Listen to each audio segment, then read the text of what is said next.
Greetings and welcome to another video. I am Telford.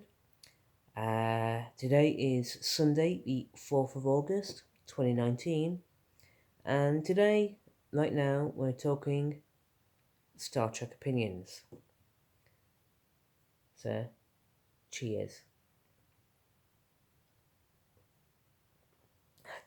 Now, with Star Trek, there is a rather extensive mythology and history and universe to be explored, which is hardly surprising considering that Star Trek has existed since the 1960s when it was first broadcast with Star Trek the original series, and you've got, at the time of making this video, 7 versions of Star Trek for television: Star Trek the original series, the animated series, then you've got The Next Generation, then you've got Deep Space Nine, then you've got Star Trek Voyager, then you've got Star Trek Enterprise, then you've got the most recent version, Star Trek Discovery, and on top of all that, you've got 13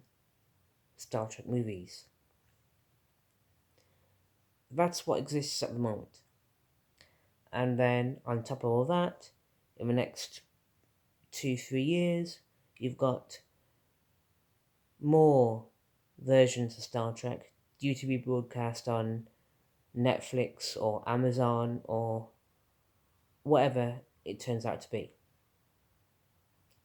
And if you're ever interested to know all about that, then there are other more established Star Trek channels on YouTube which go into great detail discussing all that, both better and the worse.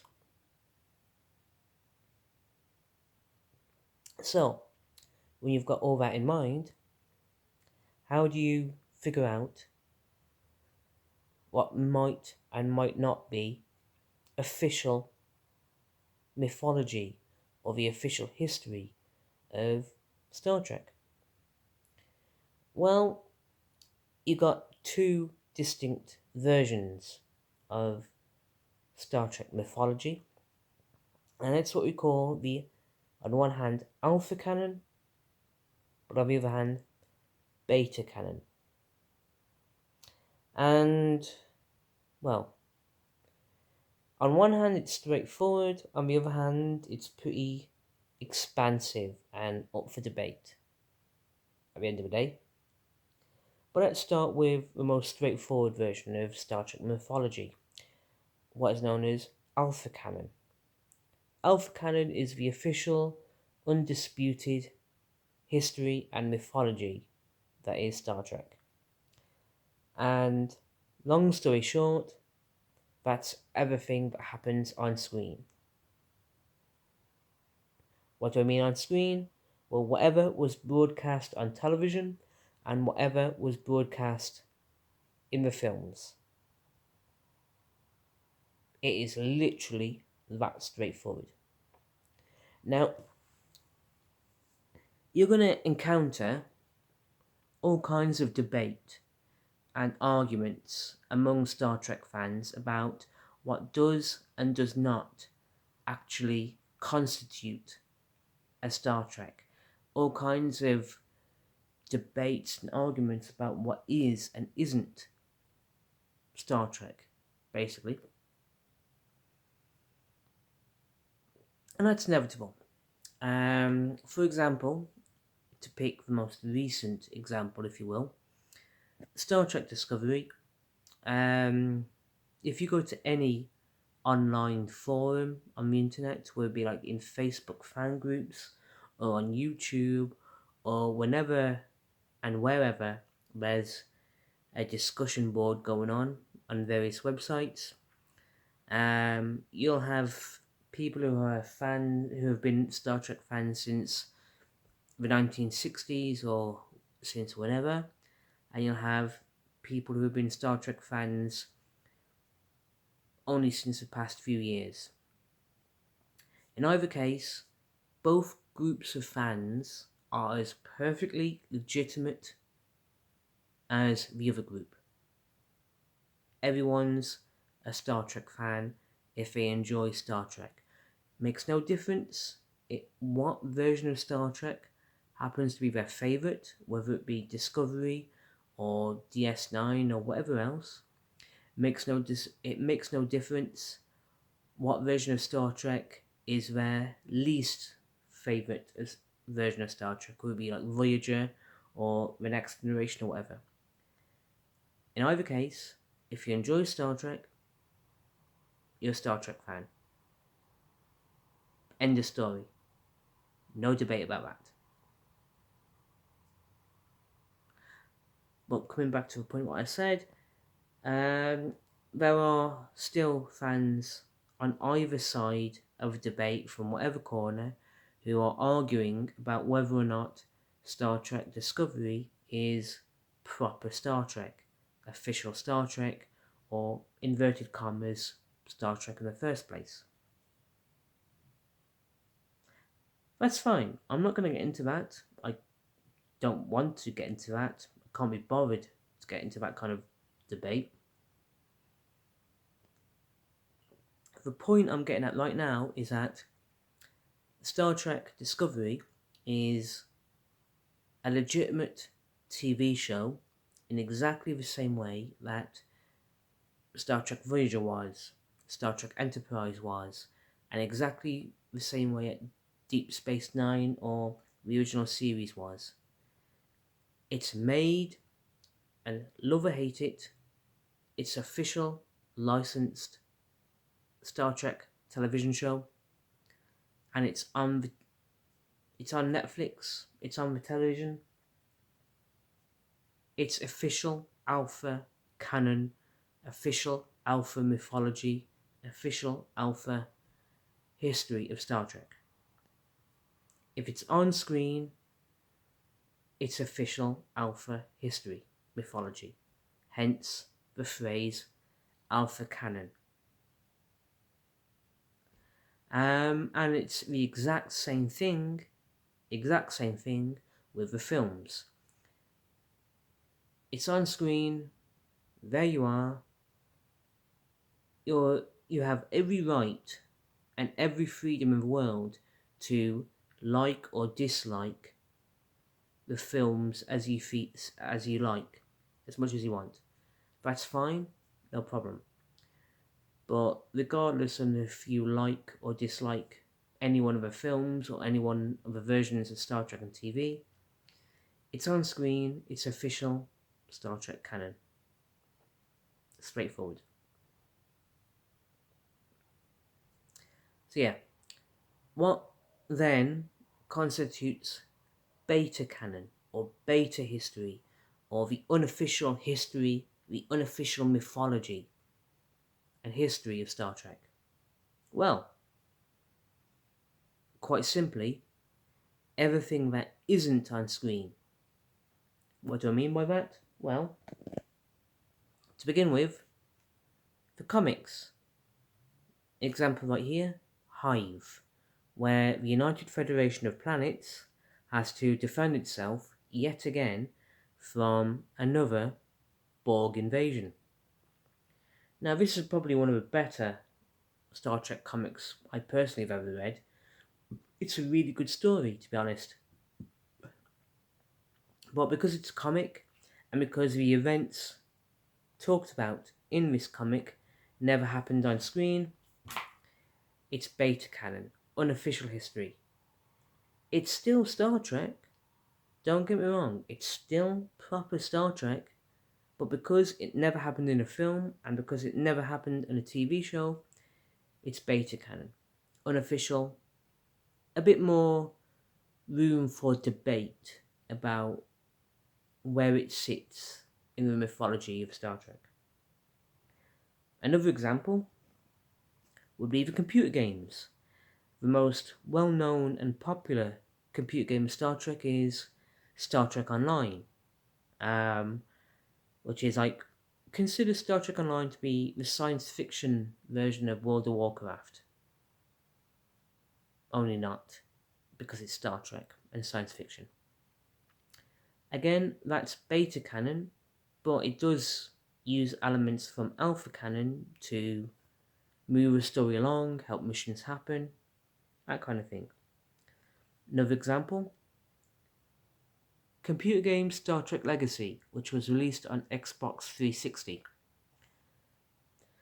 I'll be honest, I'm not a fan of computer games usually. I'm not a big computer game player. My brother introduced me to computer games with the game called Skyrim. Really good game. I enjoyed that game, but maybe that's talking about that is maybe for another subject in another video entirely. But as a consequence of all that, I once picked up this game, Star Trek Legacy, for the Xbox 360.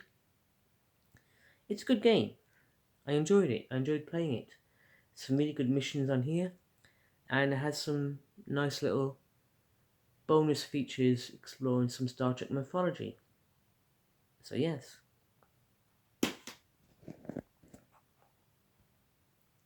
Another example of Beta Canon, the unofficial history of Star Trek, but still Star Trek nonetheless, are the books. This one being an example, the 34th Rule from Star Trek Deep Space Nine, where you see one of the more popular characters, Quark, a Ferengi, well, having Ferengi-related adventures. I've not actually got round to reading this book yet, but I've heard some fantastic things about this particular book. Look forward to reading it at some point in the next couple of weeks or so.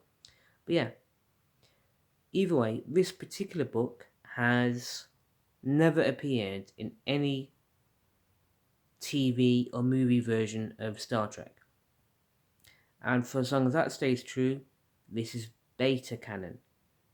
Unofficial history, it only exists in a book. A fantastic book, perhaps, but still only in book form, so it's Beta Canon. So yes.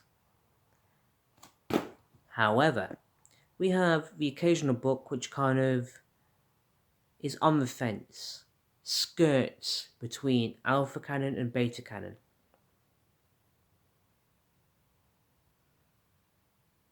An example of that is Emissary. In Star Trek, you'll get the occasional book which is the novelization version of an actual episode. This example being Emissary. Emissary is the pilot episode, the first episode of Season 1 of Star Trek Deep Space Nine. And occasionally, from time to time, you'll have an author come along or a writer come along and translate the episode you saw on TV or the film you just saw at the cinema into book form, as we see here. And yeah, and this is a really good book. It goes into certain details that you don't see in the episode, and also when it does talk about whatever you see in the episode itself, the book has a really nice way of explaining things better than you'd see in the episode. For example, if you watch the episode and thinking, okay, this is a good episode, I enjoyed it, but I don't understand a couple of details that happened, that's fine. Happened to me myself a couple of times. So what you do is, if there's a novelization of that episode like we're seeing here, pick up a book, read it, and it helps explain some of the backstory, some of the history of that episode better. It goes into more detail, and it just helps you better understand and better appreciate what you've just seen. So yeah, stuff like this, like I said, skirts the line, blurs the line. It's both Alpha Canon, because it was a TV episode, but also Beta Canon at the same time, because it's a book, and explores a few details you didn't really necessarily see or catch or whatever in the episode itself. Fantastic. And then sometimes you'll come across a book like this, Star Trek: The Lost Years, um, which is described as the missing chapter in Star Trek history, revealed at last. Again, I've not yet read this book, but it looks like it's going to be a fun read. I suppose where this particular book fits into the Star Trek mythology and the Star Trek history will always be up for debate, always be disputed by some fans as opposed to other fans. But I guess that's why you call it Beta Canon. Because the Alpha Canon, as I said, whatever you see in the TV shows, whatever you see in the films, Alpha Canon, straightforward, simple as that. But the books, the comics, the computer games, there's more freedom to explore what might be or what might not be Star Trek and where any of that fits into the mythology of Star Trek. The Beta Canon can be potentially more fun and more amazing, more interesting, because you got more freedom to debate.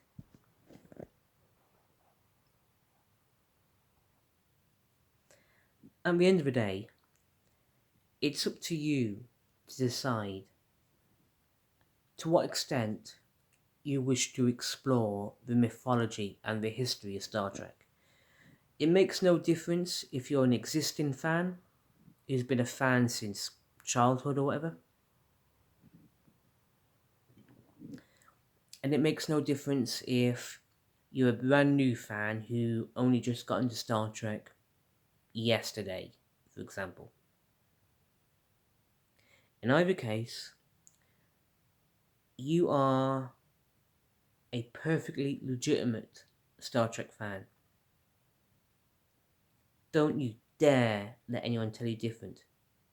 It makes no difference if you only enjoy the films, or it makes no difference if you only like one version of a TV shows, whether it be, let's say for example, you only like Star Trek Discovery and don't like the rest of it, or you only like Star Trek the original series but don't like any other version of Star Trek, or you only like Deep Space Nine but don't like any other version of Star Trek, or whatever else, or however you decide to mix it up.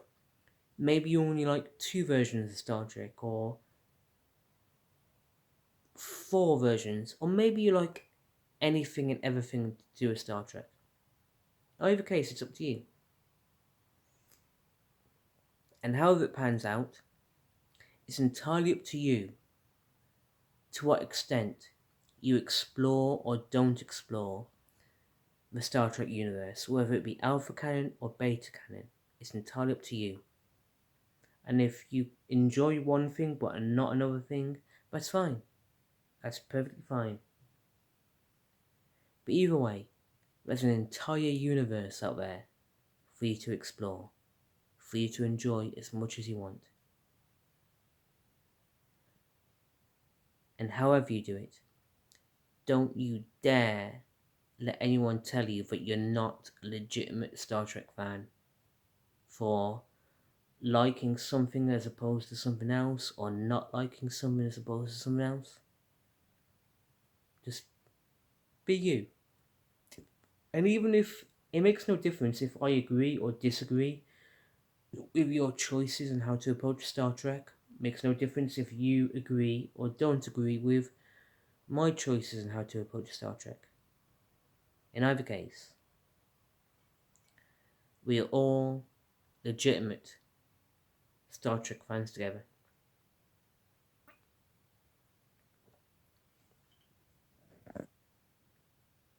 Live long and prosper, my friends. Take care and be safe.